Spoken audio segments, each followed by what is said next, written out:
Hey. Hi, baby love. How are you? Good. So this is our first official video together. And you guys get to be part of it. In the YouTube universe. Putting this on YouTube? Yeah. Oh wow. Because the people have been asking for you. They don't care about my they don't care about my health and wellness stuff. All they care about is money. He knows how to make money. I be trying to give them the wealth of life, telling them to juice and eat healthy, and they're like, yeah, your 7 followers really want to know what I think and what you think. But listen, I have more than 7 followers, but the fans want to know how you be out here taking good care of me and making all the moon-I-A-O, as you call it. Mm-hmm. But, I've never had my DMs popping as much as they have been lately since we started talking about real estate. I've always thought it was because I was just making fun of you, and people were like, that vicious man. How could you bully your wife on Instagram like that? Because at first I was talking all the trash sometimes. Yeah, he's always literally like, no one cares, no one's watching. And then when he started saying that, people were like, I'm watching. We're watching. I'm moving my mic. Hopefully it wasn't too noisy because I put on Dee's military jacket. It's my first time using a mic with the camera, so. They're so fancy. Yeah. But anyway, let's get right into it. First, if you don't know, hi, I'm Sierra. I haven't posted on my YouTube channel in so long. It's been probably 2 years since I posted here. Basically, I sort of fell in love, got engaged, got married, and I've left Los Angeles and I am now in Virginia. Welcome to my favorite state, the best state in the union. So this is my husband, Mr. Derwin Kinston. Hi. Hi, baby love. Thanks for joining me today. My pleasure. Basically, the reason that we're here is because I've been posting on my stories a lot about real estate, and as I said before, people have been asking a lot of different questions. Mm-hmm. So I felt like a couple people said, you guys should do a podcast or a mini series about real estate, how you guys got here, et cetera, et cetera. So this is going to be our first little video. So I think to give a little bit of backstory is that I've been in LA for I almost hit 17 years this coming August. I was in the entertainment industry doing my thing, loving it. Derwin basically lived here in Virginia, right? Yep, and then I took a job with Uncle Sam, and they sent me to LA. But he actually, it's really funny because when you first applied for that job, you had applied for only places on the East Coast. Didn't you ask for 3 different locations? I asked for anything and everything on the East Coast, and to my chagrin, they shipped me to LA. Yeah. But I found Sierra, so that worked out. He found me. So literally there was no reason for him to end up in Los Angeles, but he did. So his job told him, hey, you have to work here for at least 2 years before you can transfer out. We met in December 2021, and he had always told me in 2022, the day that I hit 2 years, I'm going back to Virginia. I didn't say Virginia. I said anywhere that's affordable, and it just happened that my 2 anniversary, Virginia was open up. So I was like, sure. Yeah. So I wasn't going to turn that down. Yeah. He started applying for all the openings through his job, and we could have ended up in Mobile, Alabama, because we could have gone there. Mobile and Virginia were the top 2, so I am glad that we ended up in Virginia rather than Alabama. No offense to any Alabamians out there. Is that a word? I don't know, but we'll take it. Okay. So Dee was living in Pasadena in a really pretty big loft. I was living in Reseda, and we were both paying a little. I think you were paying just under, but I was paying about $3,000 for my rent, $3,075. Basically, we were paying $6,000 combined. So then we moved in with each other. We did not move in with each other. We did not move. Why are you looking at me like that? Guys, if I don't ever live at my place and I stay at her place every night, where am I living? But we didn't live together. Your mail went to your house, and my mail went to my house. It was a very expensive holding facility. That's all that was. We did not shack up. Don't be spreading lies. You were living in sin. I am pure. I am pure. I don't know what he's talking about. Oh, sweetie. I saved myself for marriage. Thank you so much. Yeah. So we're both paying $6,000 for rent. We get engaged. Dee's been buying. When did you start buying real estate? Bought my first house in 2015, I think. How old are you? 24. 24 years old is when you buy your first house. we can get into another video about what made you want to get into it and all of that. Since we got married, D went to the military for 3 months. They had Army duty. Because he is basically a military reservist. So his civilian job is with the government, but he's also an Army reservist. Correct. Yes. Good job. You didn't used to understand that. I know. Because people are always like, is his military that he works for the government? And it's like two separate things. No, he has a civilian job working for the government, and then he's also in the military as a reservist. Yes. So just to make that clear. Look at you. I know. Through his government civilian job, he said he wants to transfer, right?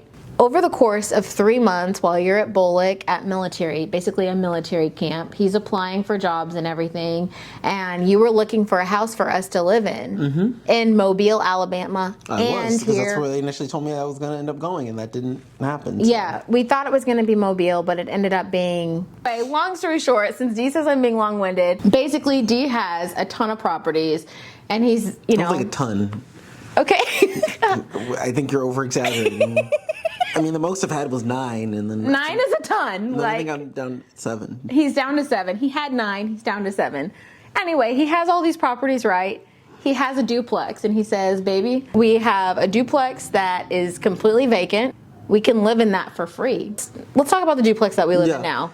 I think people will like that. How much is the duplex that we live in now? Why don't you tell the story about how you bought this? So during the pandemic, I bought like 3 or 4 houses during the pandemic, and my philosophy was, don't overbid, because in 2020, 2021, people were spending $50,000 over the asking, $100,000, and I was like, no. He says you were jumbling your words together. But he said, don't overbid. Yeah, don't overbid. That's not a thing.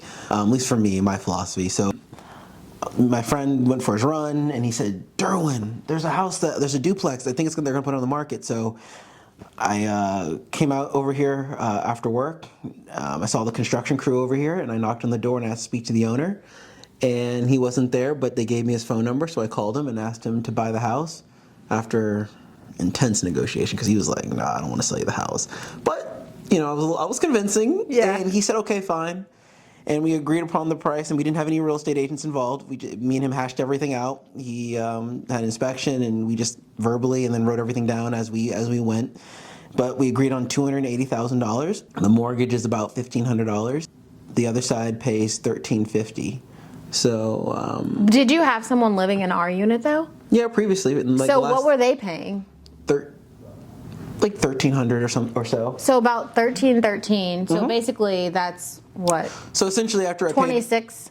So that's like $2,600. The mortgage is what? $1,500. The mortgage is $1,500. You do the math. So basically, after I was paying the property manager, let's just say I was walking away with, let's call it about $900. So every month, give or take. You were cash flowing on this place. Yeah. So after I paid all the bills, and the other good thing about this house is that it's separately metered, meaning each tenant on the individual sides pays their own water, electric, and gas. So it means the owner, if both sides are rented, I don't have to take care of any utilities, which is huge plus. So, and you're making $900 every month on the house. So yeah, that's a win. And you know, one of my most important things I believe in is in life, having someone else pay your bills for you, because that's the quickest way to save money, to invest, and enjoy life a little bit better than you normally would. Statistically, I think most people are spending, in today's world, probably like 30+% of their income on their rent. Well, for Sierra and I, we're paying next to nothing. So I mean, that's So do you have to pay yourself? Because you said basically D says, "Hey, baby, we have an empty duplex on the other side. The other people have moved out, so we can take this other side, and we can basically save money. We can go do fun things. We can just save money like crazy, because since D has his government civilian job, since he's also in the Army, he basically, is able to save essentially his whole checks. You can. Well, I wish. You're a little bit expensive, so that doesn't always happen. Oh, can we spend $800 on this? And you're just like, wait, that was meant to go in my account. Well, actually, I need more money. So every week, she figures out a way to blow more money. That's also why I leave my body sometimes, because I'm just contemplating life. So So imagine if you have a duplex and you have your tenant paying your mortgage for you. They're just about paying the mortgage for you. So we have this vacancy and we move in. Do you have to pay yourself? Because you told me while we're living here that you're paying yourself. No. Do you have to? That was more of a tax thing because my accountant told me I had to do. Oh, your accountant said you had to do that. Yeah. Okay. Which I don't feel like going into all that. That's too much. But in the normal situation, you don't have to pay yourself. You can just have them pay your rent, most of your mortgage. You cover the other $200 and you just keep it moving. Yeah. Yes. If we're going back in time and I live in Los Angeles. Yeah. I live in LA. I'm an artist. My income is variable. And I want to do real estate and I want to create wealth for myself, but I don't have consistent income because I'll just tell you, a big part, something you and I have talked about a lot is that, I could book a big job, right? Yeah. I mean, one commercial that I booked before, I made like $28,000, okay? That is just, I shot that commercial for I was on set for maybe 3 hours. It was a really quick job. Look at you. And the residuals were rolling in, and I got really lucky. So made like 28 grand. Ooh, girl. I don't know where that money is. Oh, girl. But at that time, I was not paying $3 grand for rent. I was paying about $1,500 for my apartment. For sure. No, $1,600. I didn't always have a car payment. I actually have my first car payment in my life. Just 2 years. It makes me roll my eyes every month. So I have a car payment. But anyway, I knew that there was a way that I could create more for myself by having this $28,000 check. But of course, I had credit card debt because when you're an actress and you're not booking, you go into debt. So then you book a job and you get out of debt. And then you go back into debt and you get out of it. Yeah. So it's like a vicious cycle. So what would you say to somebody who has variable income? Maybe they're an artist, actor, I don't know, musician, whatever. Maybe they make a really large check like me. I mean, $28,000, but I have maybe $6,000 in credit card debt, a car payment, and rent that's coming every month. What would you say to somebody who wants to use that money to create or generate wealth? Like they want create that wealth money for themselves. Yeah, they want that big check to generate more income. Because a lot of people strike gold like every so often in LA. Yeah. So what I would say is one, it's hard to be effectively financially when you have debt. So that's the first thing you have to take care of. And again, you may not be able to take care of it with everything with the big check, but let's just say you have $2,000 in credit card debt and you make a $10 check. I would definitely pay off the credit card debt. You would pay the full amount off. If it's doable and it gives you still have some money left over. I'm not saying if you have 12,000, use the whole 10 for that because I know you have to pay groceries, you have bills. Right. But if there's something small that you can wipe off some of the small stuff and even some of the medium stuff, and if you can do that, sure. Because that's the thing that's going to give you the most amount of flexibility. But here's the thing I would say: there's plenty of places in this country where you can buy a house for under $150,000, even $100,000, and for you to buy an investment property there, it's only 20%. So with closing costs and everything, just assume 25%. So if the house is $100,000, you need $25,000 basically, and maybe a little bit money in reserves to show the bank that you have some money in the back. So what I would say is, if you can save $25,000 and use that to buy a house somewhere else, then do that. I mean, still, again, I know if LA is where your career is, that's fine, but you don't have to be where your investment property is. No one's going to pick up your house and move it somewhere else. Your house is going to be there. It's going to be fine. Get a property manager, rent it out, and keep collecting money that way. So you say if you're an artist, and you have debt. I don't really feel like you gave me a super clear answer on paying off. Like if you want to use that big check, that 20. Let's say I have no money. So let's use your scenario then. Yes, so I had $6,000 in credit card debt. Yeah. I made $28,000 on a commercial, right? Yeah. My rent's $1,500. Was it 28 after taxes, or was that? I think after taxes. Okay. So what I would have done in that situation is I would have paid off the $6,000 in credit card debt. Yeah. Bought your groceries, paid off your, pay whatever bills for the month. That still would have left you, give or take, $20,000, right? Well, I would have put the $20,000 in the savings account, going to start looking for a house. Now, granted, my rule of thumb for real estate when I'm looking for a place, because in terms of if you're just looking at cost, if you just look east, everything is cheaper. East. And then under DC. I mean, that's really, I would say, think of it kind of like a backwards L. I mean, that's not, and again, that's not to say in the middle of the country you can't find anything, because you can, but I'm just saying, like, if you look under DC, go down south, and then turn, I guess, right where you're going towards Texas, and then you can even go up that L, and then you can go up from there. I don't know if that even makes sense to people. Well, I don't know. Well, I know you don't know what a map looks like, baby. I do. You be like, where's New Orleans at? So go down, left. Make your own dinner tonight. Oh! Anyway, go ahead. Go. So down. Yeah. I got you. And then you can look up, but I'd say anywhere in that block is probably somewhere you can find. Now, the other thing I would say is if you can find somewhere where the population is not shrinking. For example, there's some places where they have 100,000 people in a city, but the population's been shrinking for the last 20 years. I wouldn't look there. Yeah. So anywhere. Is there a way to like find that out? Like, what's the quickest way to Google you can Google Richmond, Virginia, and see that the population has been increasing. You can just you can go to Wikipedia. You can. There's like a statistic on. Yeah, or go to the government website where the Census Bureau. You can find all of that. But the quickest version of that is go to Wikipedia. And it'll tell you what the last what the population was the last census. Okay, so you want to go to an area that is growing in population. Or staying the same. Or not decreasing. Not decreasing. Because I mean, I think a lot of times when I talk to people in LA, they'll say something to the effect of, "Oh, everything is so small in comparison to LA."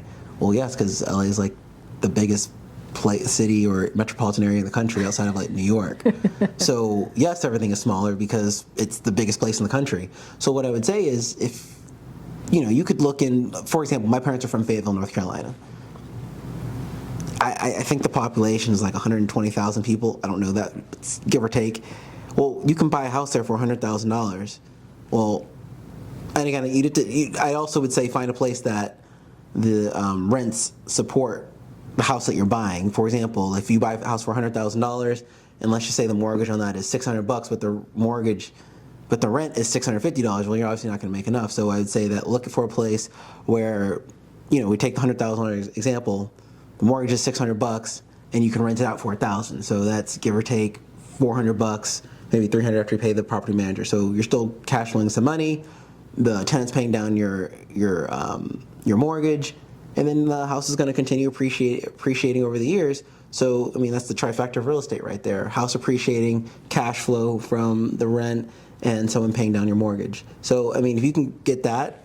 Sure, and again, you may not make $10,000 a month, sure, but with one house, you're starting that progress. So imagine if you have 10 houses and each one's making $400 or $500 a month, right? Yeah. Well, if you have 10 of those, that's $5,000 a month. You basically are making someone's salary right there. Right. So every time you get a big check, so even if that's once a year where you get a commercial, well, if you're able to figure out how to buy a house with that one commercial every year, and like I said, if you have 10 of them, you're making $5,000 per month.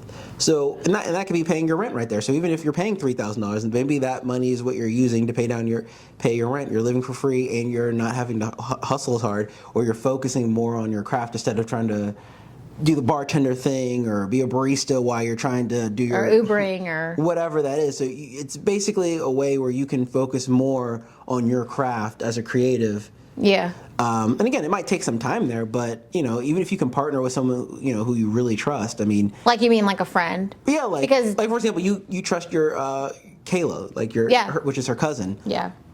You both have good character, you both love each other, and you both trust each other. Yeah. Well, that's someone you could probably do a deal with. Yeah. Not someone who's irresponsible, who's gonna slack off. Someone who's responsible. She's very responsible. Yeah. So, but again, the best scenario is obviously, like I'd say, is multifamily. So if you can find a multifamily. Baby love, let's.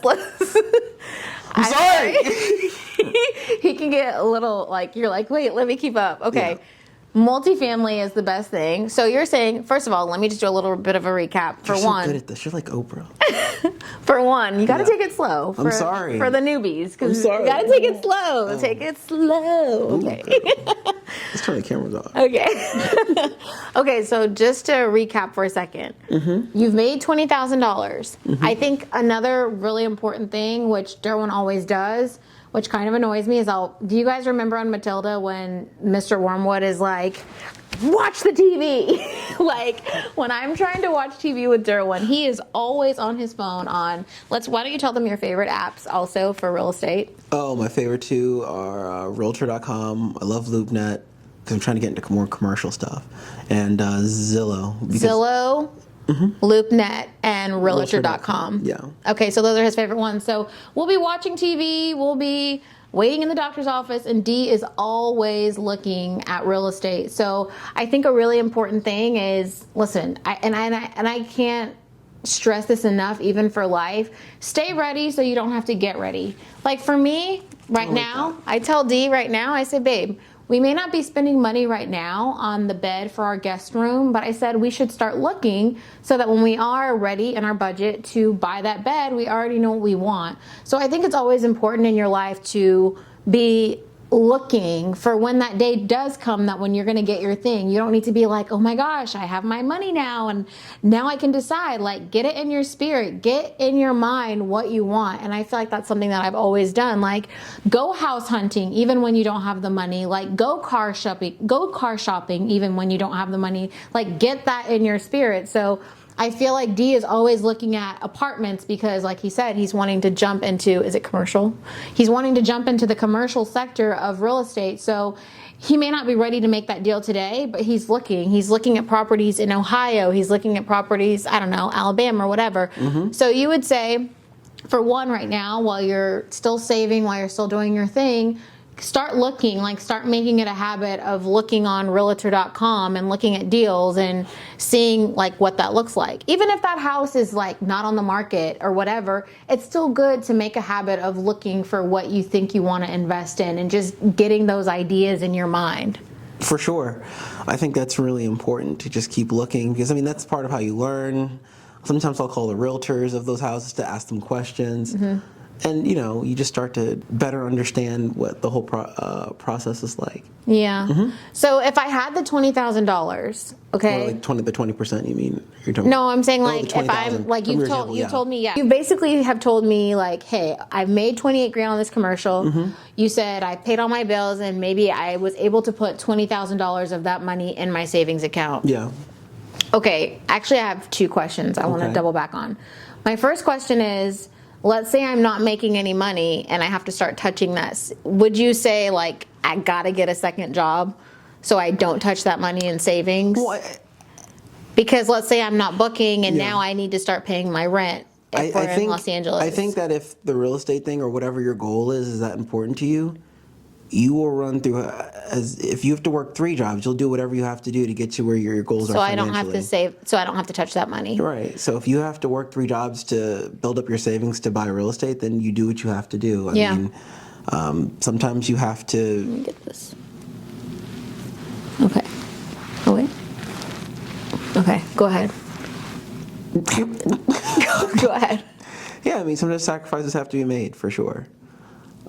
It's no different than, you know, for myself, I didn't have to take the 10-job approach, but, you know, for me, it was really important not to have any student loans. So I joined the Army when I was 18. Yeah. I went through basic training, went to Army finance school afterwards. Yeah, that was 8 months and it was hellacious, but I don't have student loans. So yeah, that was hard doing the whole Army thing in school at the same time, but totally worth it. So sometimes you do have to do those things to get to where you want to go.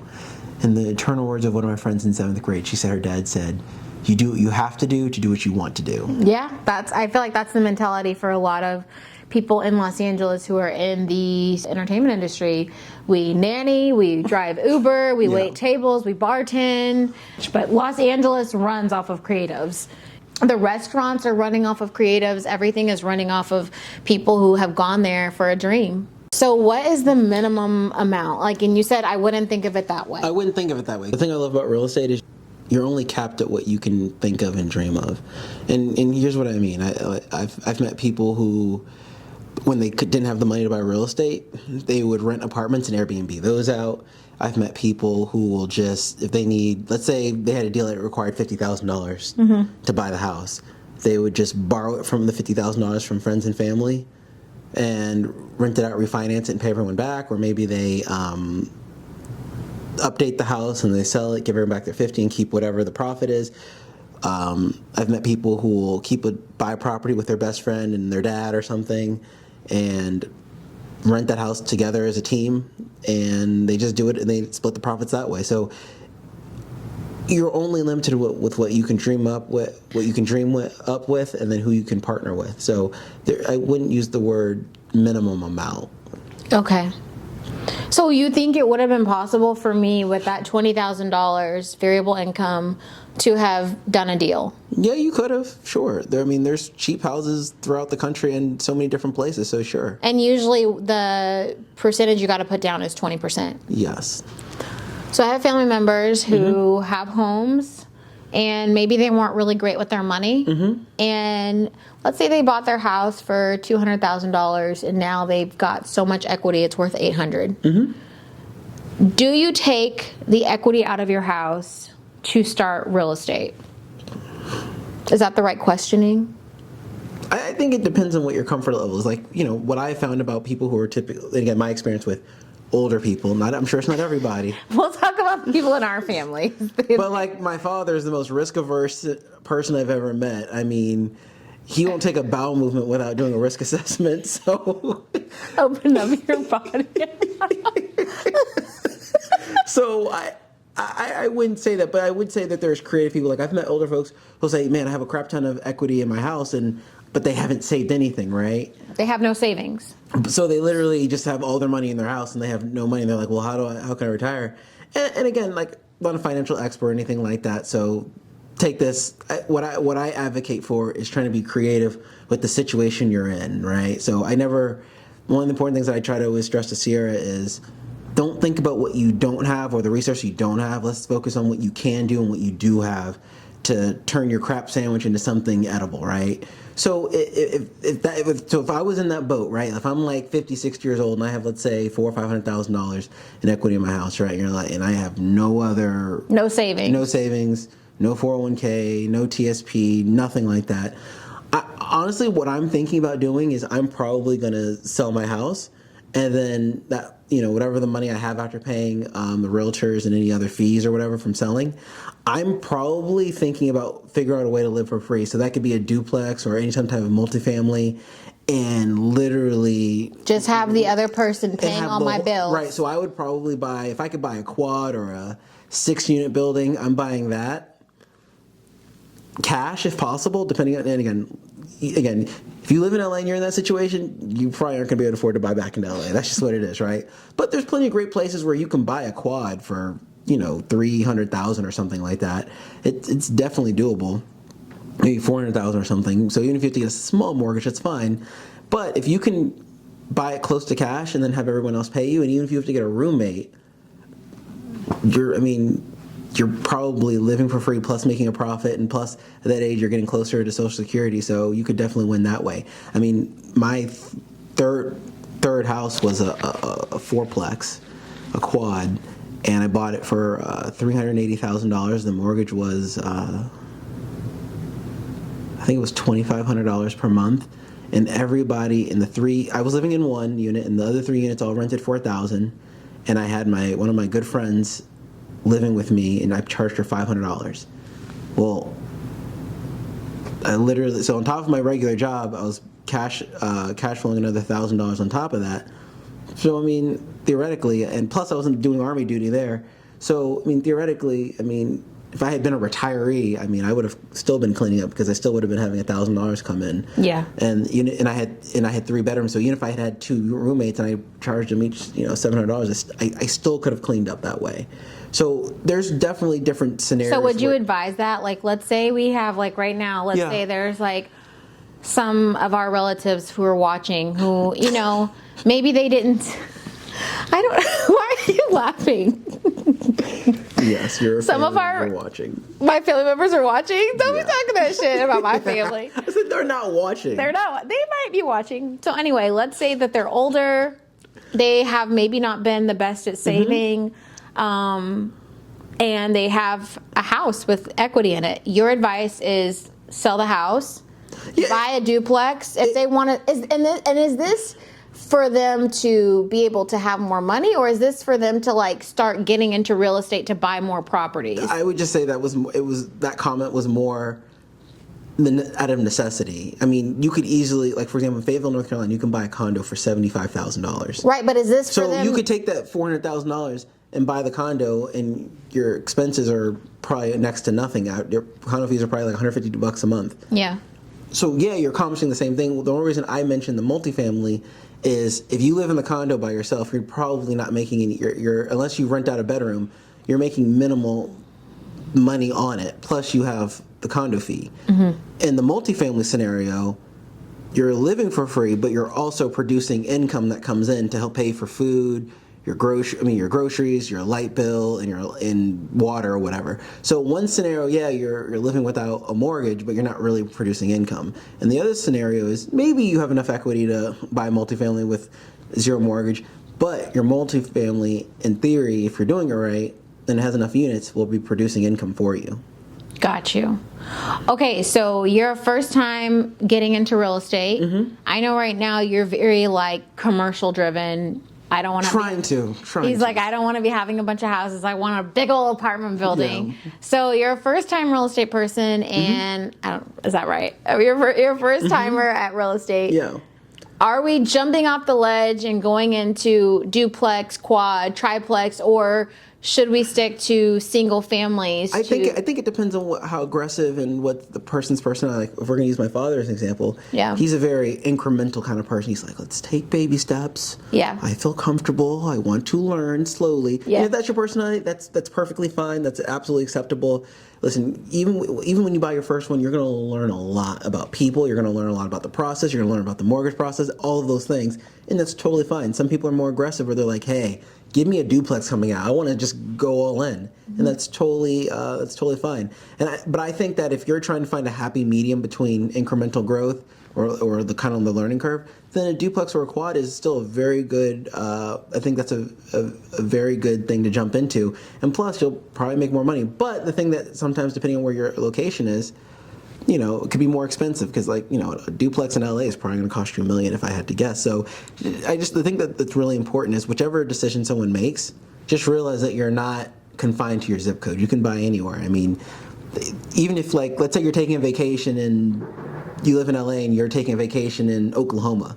Well, while you're taking your vacation or on a business trip or whatever, well, after you get off work or whatever, drive around the neighborhood, pull up Realtor.com and look for houses that are for sale and see if those are better in your price range. So you can do your business trip or your vacation and still go find a house. I mean, I know in all the cities that Sierra and I went traveling to last summer. When we drove cross country. I would go look at houses. And we drove cross country.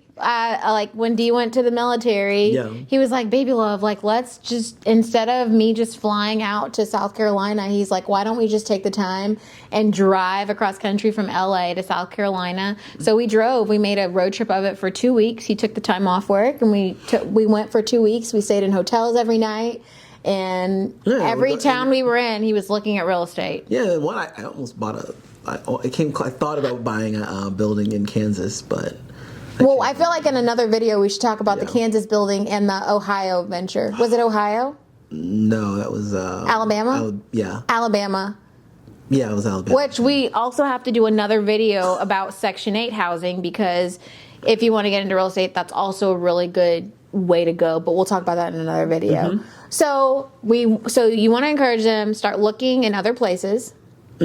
Look outside of if you live in a major metropolitan area like DC, New York, LA, you want to start looking in other places just to give our viewers, people who are watching, I want you to list your top 5 locations that you have been looking at real estate in. Give them 5 locations that you think that they can start with, because that's just a really broad spectrum. So let's give our viewers a top 5. So for multifamilies, I have found the north,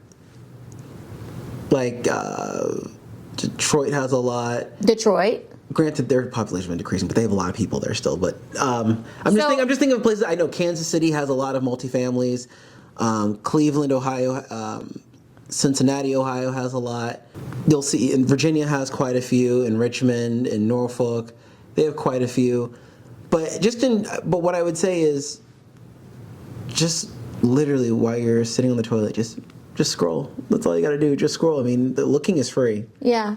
So, but is that Michigan, Ohio, Virginia? Mm-hmm. What were the other two? Oh, Kentucky's very cheap. Kentucky. Okay. Because I haven't checked in a while, but I remember like I've seen like, was it Lexington had like single family houses for like 140,000. Okay. So, I mean, you can. I mean, again, but. And then give me one more location. I just want to. Alabama. Alabama. Okay. Alabama's So here you have too. it. Michigan, Ohio, Kentucky, Alabama, Virginia. Those are 5 locations to get you started. Then again, you can look anywhere. You can look anywhere. She literally did not. Because this is for people who maybe want to get into the game, but they're not really sure. Would you advise in Tennessee? Because I know that we have some Tennessee watchers. I'm not going to advocate for. I'm just naming states where you can look and things. You can find something relatively affordable. So I'm not advising to. But I know. But I know. But is Tennessee affordable when you look? I'm not sure. I don't think I've really looked heavily. I think Tennessee is starting to be booming. Oh, well, I know Nashville's because your friends told us that they were like it was getting really expensive. Yeah. And then I know I've had because my cousin was telling me that it was getting expensive, and when I looked, I was like, because I wouldn't mind just living in Nashville, but I said, not budget, nah, I'm good. But I will also mention, like, if you're buying if you're gonna live in the house, there's a lot of states have programs where they'll give you money for your first home. I had a friend when she bought her house, she got closing costs from the seller, and then the state gave her money for her down payment. And a loan or so, but she basically bought her first house. It's 2 bedrooms, 1 bathroom, and she put nothing down. Okay. And a lot of states have different programs programs that will help you buy a house without putting money down. Yeah. Or at least contribute funds towards buying your house. We had a couple people who reached out to who also said, because you also told me that being in the military, you had a VA loan. Mm-hmm. Do you feel like that has helped you jumpstart your real estate ventures, yes or no? Yes, because when I first started, I was literally making right out of, your first job money. Yeah. So obviously I wasn't making the money I was making now. Yeah. And that was super helpful because my first house, the seller gave me, $4,000 for closing costs. And then obviously I used the VA loan, so that means I didn't have to put any money down, and I got a dirt cheap interest rate.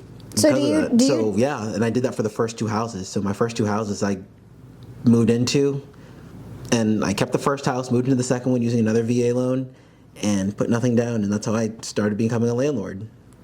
Yeah. So that was, it's just the most helpful one of the things ever. And also keep this in mind: you can use the VA loan on a duplex and up to a quad, a 4-unit building. So use that if you have it. Okay, but a big subject now is, how do you feel about Airbnb? Because a lot of people are saying, like, we want to get into Airbnb. Yeah. We actually just stayed in an Airbnb for about 4 months. So shout out to Kelly. Yeah, shout out to Kelly. But maybe one of the things you can talk about is what Kelly was dealing with. Maybe we should interview Kelly. Yeah, maybe we could do an interview with Kelly. Yeah, I think she would like that. Yeah, but just go ahead and you don't have to talk too long about it, but for those who have, like, they have no properties at all, they want to get into real estate to generate more wealth, would you say, like, yes, it's better to do Airbnb, or would you say, no, it's just better to get a multifamily or a single family and rent it and do long-term rentals? So I have no problem with someone doing Airbnb. I think if that works for you, that's great. I personally am not about that life. I like having someone sign a 12 or an 18-month lease, and I know that I'm going to get my money every month, instead of hoping to the high heavens that I get booked.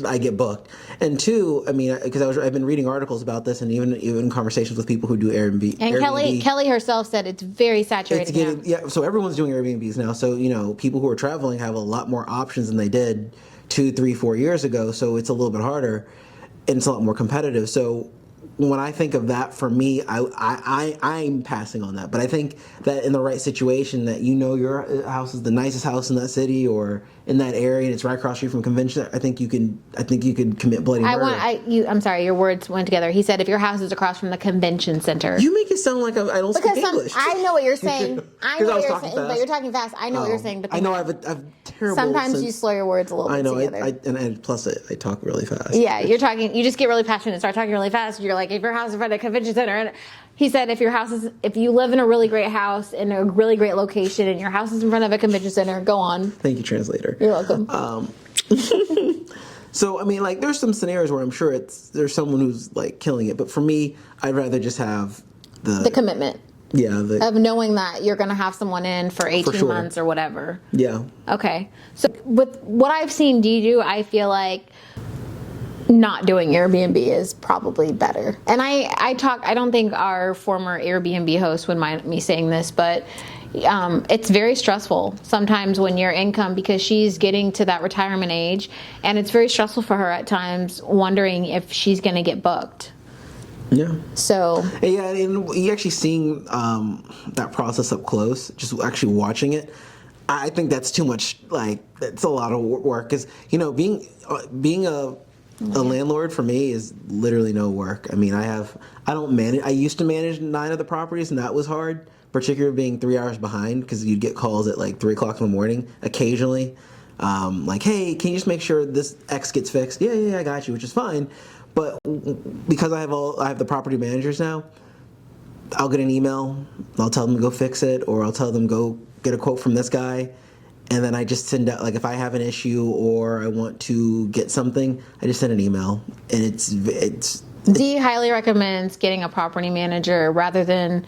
Once you get, I would say it's good to manage yourself to learn. I think it's a great learning strategy, but at a certain point, once you get to a certain amount, you're kind of like, okay. Once you have a certain amount of doors on your belt, you're like, no, I'm good. Like, don't call me. I don't want any phone calls. I mean, when I was younger, it was great, but then as you start expanding, you're like, I'd rather hang out with my wife. You know what I mean? So, I'd rather just think about how I'm going to expand my empire than manage it on a day-to-day basis. Like, I like this. I'll pay the money to the property manager so I don't have to deal with it every day. Yeah. Well, I think this is a really good start for today's video. On our next video, we're going to be talking about gentrifying neighborhoods, because I think that's really important. Because I have some really great stories. Yeah, we're going to talk about gentrifying in our next video. Gentrification. Ooh. But for now, I think it's really helpful that you can start looking, getting familiar with Realtor.com, Zillow, LoopNet, and just really start defining what it is that you want for yourself, And for me, I said this on my Instagram stories, and I'll say it again now. I was very resistant to moving to Virginia. This was like a really big, I don't think you would mind me saying this, this was a really big thorn in our relationship. Like, this move. Would you say that? Earlier on, it was. It was a thorn in my side. Because she really loves LA, and her mom lives there, her friends live there, her community. So that's tough. Yeah, I felt like for me, California is conducive to my way of life. I felt like industry's there. My industry was there. I love the health and wellness sector. I mean, I just really had great roots, and I have never in the last 17 years, almost 20 years, I've never sought out something and needed to leave California for that thing. I mean, obviously there's been moments in my life where I'm like, oh my God, the air quality here is really bad. And I've been like, where are healthier places to live, like Costa Rica or something like that. But in terms of living in California, I felt like I had access to everything. I mean, I've been going to the farmer's market every Sunday for years. Like, we have fruits and vegetables all year round, great health care. I mean, I know some people might say, maybe, but we have great health care. Again, just access to everything. And like I said, leaving a place, when I go out of town, I'm never like, oh my gosh, like, I want to live here in Utah or here in Kansas. When Dee and I went cross country, I never was like, oh, I want to be in any of these places. I always felt like my state was the best state. I mean, granted, the politics and some of those things, we won't get into that, like, maybe I don't agree with, but I really loved California. So very pretty. That was really hot. We have the hiking, we have beaches, we have literally just anything and everything that you need. So that was a little bit of a thorn in our relationship. But what I will say, getting back on track, is that when I did book those big jobs and I was making a decent amount of money, I was spending so much money in rent, just a lot of money on rent and living. And I am embarrassed to say this, but I never have really had a savings account ongoing. Like, I would always start a savings account and then, be in a pickle and like dip back into it. And I also just wasn't always making the best financial choices. But even though I was resistant to this move and us coming here to Virginia, and we're literally 1 week. We've only been here for 1 week today. Oh, wow, you're right. It's only been a week. Even though we've only been here a week, I'm feeling like I'm embracing it, but it's really awesome to have had a voiceover commercial get re-picked up again. And I'll just throw out a number. It was renewed for $5,000, right? My rent was $3,000. So after that job, I would have paid my rent, which is a little over $3,000. I would have paid my car payment, maybe paid some groceries and stuff, and I probably would have only had about $400 left. I did the math, which is that's a lot. That's crazy, right? And then I just got another commercial that just got picked up for another couple $1,000s. But being here and living for free, I'm like, oh my God. Even though D is the primary breadwinner here, it's so nice for me as I'm working to be like, oh my gosh, I actually do make money, and it's not just slipping through my hands. So I am already sort of feeling the benefits of living in this duplex and being able to keep my own money. I mean, I really love that. I'm so glad, my love. And I'm learning too with you guys, because my great hope is that I'm booking something and I'm on jobs consistently as I book back in, and I get to say, hey babe, I'm buying my own house. I just want you to make more money so then you can pay all the bills. I mean, the goal is that I'm a series regular, so I could be like, take my ass back to LA. Yeah. And I just want to say one more thing before we wrap this up. I'm sorry, I have one more thing to say, and I think this is important. In Los Angeles, because maybe we should talk about this in another video, because I wanted to talk about the rights as a landlord in California. Please don't. Well, no, because I think that's important, because I think that's a great example. That is, you're right. I guess I didn't even think about that. Yeah. So we'll just say this last thing before we wrap out. What are we going to say? We actually had friends who reached out to us because their family members left them a house. Mm-hmm. You tell the story a little bit better. Yeah, I mean, so they have a house. Yeah, well, in general, like in LA, if someone stops paying rent, it's damn near impossible to get them out. I mean, it's just the way LA is. So in my mind, living in LA, fine. If you're going to spend the $1 kajillion to live there, fine. But I can, unless it's Section 8, or unless they're really wealthy and they're going to pay you, if someone loses their job and they decide to just squat in your house and they're not going to leave, I mean, it's going to take an act of God to get them out, and that's going to be very challenging. So if you're looking for real estate in LA to be the landlord and not live there or whatever, that could be very difficult, because we had friends who asked Derwin, do we sell our house or do we rent out our house?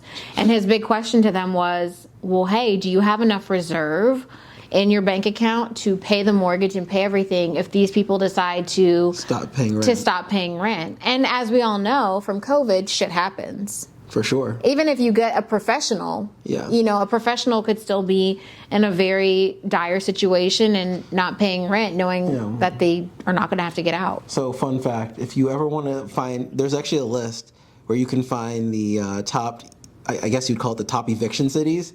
You can also start there, where it's easy to eviction, like Richmond, I think Norfolk, and I want to say Newport News, but I think Norfolk and Richmond are definitely. What was the other place you said? Newport what? Newport News, I think, Virginia. I think there's 3 or 4 Virginia cities that are on the list where it's a lot easier to evict people for not paying rent than the average place in the country. And I had to evict someone, was that 2 years ago?